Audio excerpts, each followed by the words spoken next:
ठीक है, आज हम लोग पढ़ेंगे, जल्दी से एक क्विक रिवीजन कर लेते हैं मेमोरी का। हम लोगों ने कल क्या पढ़ा था उसको। तो हम लोगों ने कंप्यूटर मेमोरी में व्हाट इज़ कंप्यूटर मेमोरी पढ़ा था, यूनिट्स ऑफ मेमोरी पढ़ा था,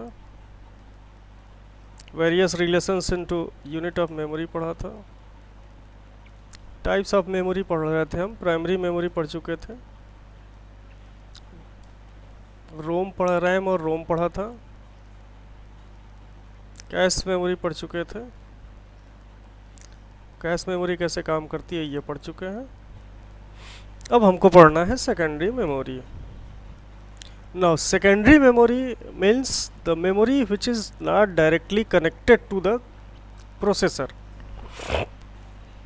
Secondary memory refers to storage device such as hard drives and solid state drives. Solid state drives क्या, जो भी आप लेके घूमते हो, चाहे आप पेन ड्राइव लेके घूम रहे हो, चाहे आप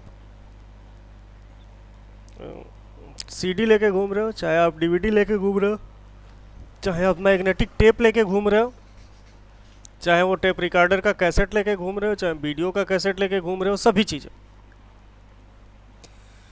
secondary memory refers to the storage device such as hard drives and solid state drives. It may also refer to removable storage media such as USB flash drives, CDs and DVDs. ठीक है, इसमें ये सभी आती हैं जो removable होती हैं, जिनको आप लेके घूमते हैं, USB ड्राइव लेके घूमते हैं, CD ड्राइव लेके घूमते हैं, DVD ड्राइव लेके घूमते हैं. Unlike primary memory, secondary memory is not accessed directly by the CPU. Primary memory की तरह सेकेंडरी मेमोरी सीपीयू से डायरेक्टली एक्सेस नहीं होता, जबकि जो डेटा सेकेंडरी मेमोरी से एक्सेस करना होता है वो सबसे पहले प्राइमरी मेमोरी में लोड होता है या रैम में लोड होता है, उसके बाद ही वो डेटा जाता है प्रोसेसर पर. ठीक है, instead of data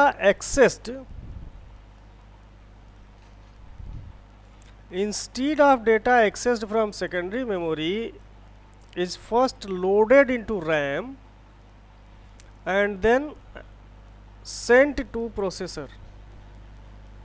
The RAM plays an important intermediate role since it provides much faster data access speed than secondary memory.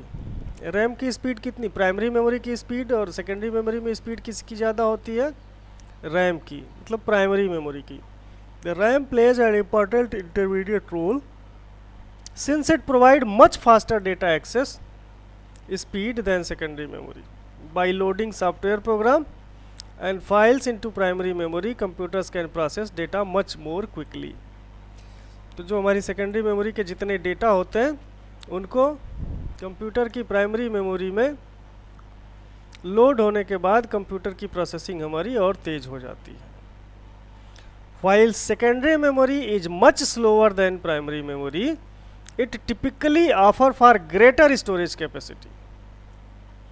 ठीक है कि सेकेंडरी मेमोरी हमारी प्राइमरी मेमोरी से बहुत कम स्पीड की होती है, लेकिन ये भी है कि हमारी सेकेंडरी मेमोरी प्राइमरी मेमोरी से कहीं ज़्यादा डेटा स्टोर कर सकती है, कहीं बहुत ज़्यादा स्टोरेज कैपेसिटी होती है सेकेंडरी मेमोरी की. फॉर एग्जांपल, ए कंप्यूटर में have 1 terabyte hard drive but only 16 gigabyte of RAM. एक जो नॉर्मल कंप्यूटर होता है मैक्सिमम ऑफ रैम कितना लगा सकते हैं, 16 MB का, 16 GB का. अभी आपके पास जो होंगे बहुत होंगे 4 GB से 6 GB या 8 GB होगा, मैक्सिमम 16 GB लगा सकते हैं.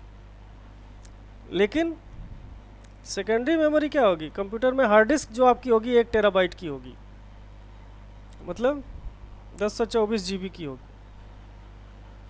तो स्पीड भले ही कम हो लेकिन इसकी स्टोरेज कैपेसिटी बहुत ही ज़्यादा होती है प्राइमरी स्टोरेज के कंपैरिजन में. ये चीज़ें हैं सेकेंडरी मेमोरी का। ये देख लीजिए, ये देखिए पहला वाला ये फ्लॉपी दिख रहा है आपको,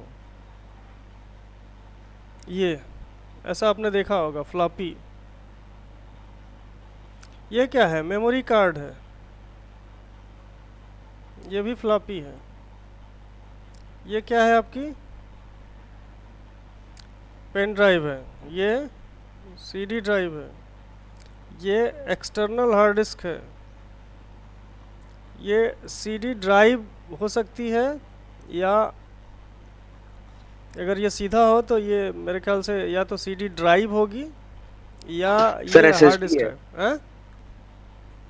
हेलो? एसएसडी है सर ये।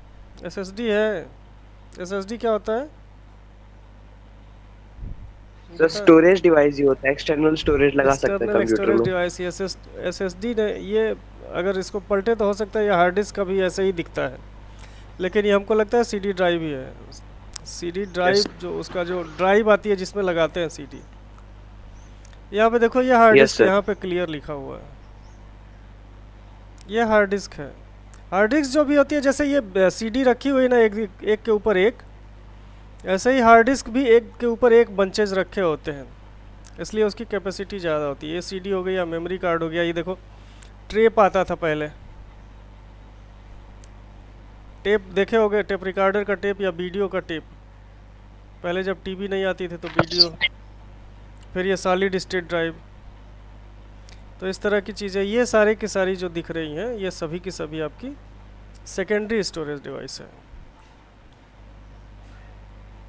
अब हमको ये पढ़ना है कि मेमोरी डिवाइसेस से डेटा ट्रांसफ़र कैसे होता है, मेमोरी से सीपीयू में डेटा जाता कैसे, क्या प्रोसीजर होता है, बीच में क्या डायरेक्ट चला जाता है कि बीच में कोई और भी इन्वॉल्व होता है, या सीधे सीधे सेकेंडरी मेमोरी जो है रैम को ही दे देती है, अपना जिम्मा छुड़ा लेती है।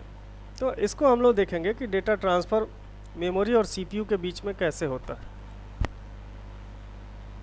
The central processing unit has a memory data register. Register समझते हो ना क्या होता है? रजिस्टर क्या होता है? जिसमें सबके रिकॉर्ड रखे जाते हैं, लिखे जाते हैं, कितने बच्चे हैं, कितने दिन एब्सेंट हुए, कितने प्रेजेंट हुए, फीस आई कि नहीं आई, किस डेट में फीस आई, उनका इनरोलमेंट नंबर क्या है। ठीक है? तो ऐसे ही जो सीपीयू होता है उसके पास एक मेमोरी डेटा रजिस्टर होता है। मतलब मेमोरी डेटा रजिस्टर और मेमोरी एड्रेस रजिस्टर, दो तरह का रजिस्टर होता है उसके पास, memory data register and memory address register. The memory data register keeps the data which is transferred between memory and CPU. Memory data register क्या करता है, क्या क्या उसमें रखता है, क्या क्या डेटा वो स्टोर करता है, जो डेटा मेमोरी और सीपीयू के बीच में ट्रांसफ़र होती है उसका डेटा रखता है। फिर एक होता है प्रोग्राम काउंटर। प्रोग्राम काउंटर भी एक स्पेशल टाइप का रजिस्टर होता है सीपीयू में, जो always keeps the address of the next instruction to be executed. मतलब कौन से इंस्ट्रक्शन एग्जीक्यूट होने हैं उनका हिसाब किताब रखता है, तो वो हमेशा एक तैयार रखता है कि अगला कौन सा इंस्ट्रक्शन है या अगला कौन सा प्रोसेसिंग वाला काम है जो अगला एग्जीक्यूट होना है। The arithmetical and logic unit of CPU places the address of the memory to the fetched into the memory address register. और ये काम कौन करता है? एएलयू करता है। अरिथमेटिक एंड लॉजिक यूनिट क्या करती है? एड्रेस बताती है कि इस मेमोरी पे ये काम पड़ा हुआ है। फिर एक बस होता है। बस समझते हो? बस क्या होता है? बस क्या काम करता है? बस का क्या काम है? पैसेंजर्स को एक जगह से दूसरे जगह ले जाना। तो यहाँ भी बस क्या है? बस is a collection of wires used for communication between the internal components of computer. मतलब कंप्यूटर के अंदर जितने कंपोनेंट्स लगे होते हैं उनसे एक दूसरे से, एक से दूसरे, दूसरे से तीसरे, तीसरे से डेटा कौन ले जाता है? उनको हम बस बोलते हैं, BUS। It's a collection of wires used for communication between the internal components of computer. तो the address bus is used to point a memory location A decoder, a digital circuit is used to point a specific memory location where the word can be located. फिर क्या होता, the address register is connected with the address बस. Address register किससे connected होता है? Address bus से connected होता है. जो क्या करता है, वो इंस्ट्रक्शंस के एड्रेस प्रोवाइड करता है. फिर क्या होता है, a data bus is use to transfer data between memory and the CPU. Data bus क्या करता है, मेमोरी और सीपीयू के बीच में डेटा ट्रांसफर करता है. The data bus is by directional and the address bus is unit directional. Data bus क्या होता है, सीपीयू कंप्लीट कर लिया काम, वो वापस भेज देता है उसी बस से, या सीपीयू से मेमोरी, मेमोरी से सीपीयू. ये बाई डायरेक्शनल होता है. लेकिन जो एड्रेस बस होता है ये यूनि डायरेक्शनल होता है, मतलब एक तरफ से काम करता है. बस सीपीयू ने बताया, सीपीयू को उसने बता दिया कि इस रजिस्टर पे, इस मेमोरी लोकेशन पे ये इंस्ट्रक्शन पड़ा हुआ है या ये डेटा पड़ा हुआ है. The control bus control both read and write operation. Control bus का क्या काम है कि प्रोसेसर मेमोरी से रीड कर रहा है या प्रोसेसर मेमोरी पर राइट कर रहा है, मतलब वहाँ से डेटा ले रहा है कि उस पर स्टोर करने के लिए भेज रहा है. ये काम होता है कंट्रोल बस का. The read operation fetch data from the memory and transfer to memory data register. A single control line perform two operations like read write using 1 or 0. एक कंट्रोल लाइन होती है जिसमें रीड राइट ऑपरेशन यूजिंग 0 और 1 से हम control करते हैं. Also the write operation transfer data from the MDR to memory. और राइट, अगर राइट ऑपरेशन होता है तो क्या होता है, मेमोरी डेटा रजिस्टर से मेमोरी में वो इंफॉर्मेशन जाती है. ठीक है, ये है डायग्राम, ये कंप्लीट डायग्राम है जो हमारा डेटा ट्रांसफ़र होता है मेमोरी और सीपीयू के बीच में.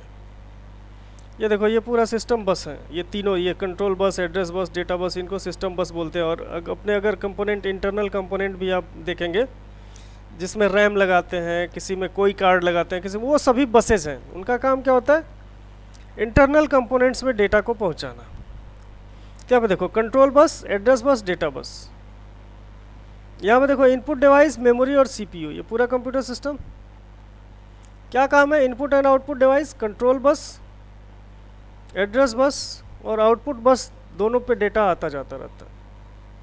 इनपुट डिवाइस से लेना और आउटपुट डिवाइस को देना, ये डेटा बस का काम है. देखो सीपीयू भी क्या कर रहा है, इंटरेक्ट कर रहा है.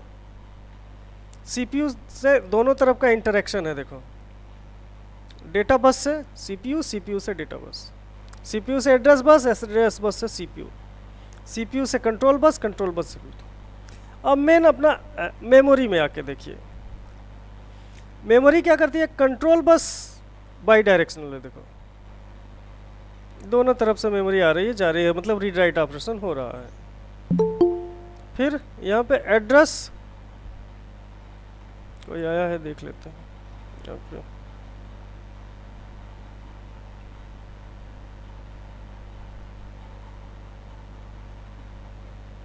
राम प्रताप यादव कहाँ आते हैं डेली, इनको अच्छा पूछता हूँ.